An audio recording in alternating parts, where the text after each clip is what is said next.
तो देखिए, परिसीमन के विरोध में आज विपक्षी दलों की चेन्नई में बड़ी बैठक होने जा रही है। इसका आयोजन डीएमके कर रही है। बैठक की पूर्व संध्या पर तमिलनाडु के मुख्यमंत्री स्टालिन ने इसे भारतीय संघवाद के लिए एक ऐतिहासिक दिन बताया है। बैठक में गैर बीजेपी शासित राज्यों के अलावा विपक्षी दलों के नेता भी शामिल होंगे।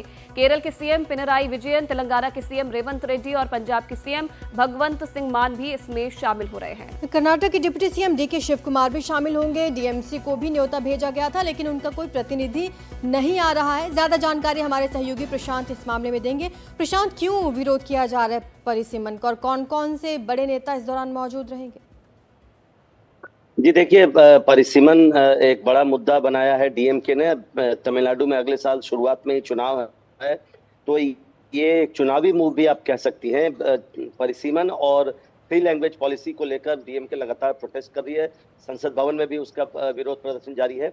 तो उनका डीएमके का ये कहना है कि 2026 में जब डिलिमिटेशन दोबारा किया जाएगा, तो जिन राज्यों में जनसंख्या बढ़ी है, जैसे उत्तर प्रदेश, बिहार और बाकी जो अन्य राज्य हैं, उन राज्यों को ज़्यादा फायदा होगा। लेकिन दक्षिणी राज्यों में जिन्होंने फैमिली प्लानिंग एक तरह से पॉलिसी लागू की, इफेक्टिवली लागू की, उनको इसका नुकसान हो। लेकिन सवाल ये है कि अभी तक डिलिमिटेशन की घोषणा नहीं की गई है केंद्र सरकार की तरफ से, न तो अभी जनगणना हुई है, क्योंकि जो डिलिमिटेशन होना है वो जनगणना के बाद ही होना है। तो अभी तक तो जनगणना भी नहीं हुई है। तो इसी बात को लेकर बीजेपी भी सवाल खड़ा कर रही है। आज करीब 20 पार्टियों के नुमाइंदों को बुलाया गया है चेन्नई में।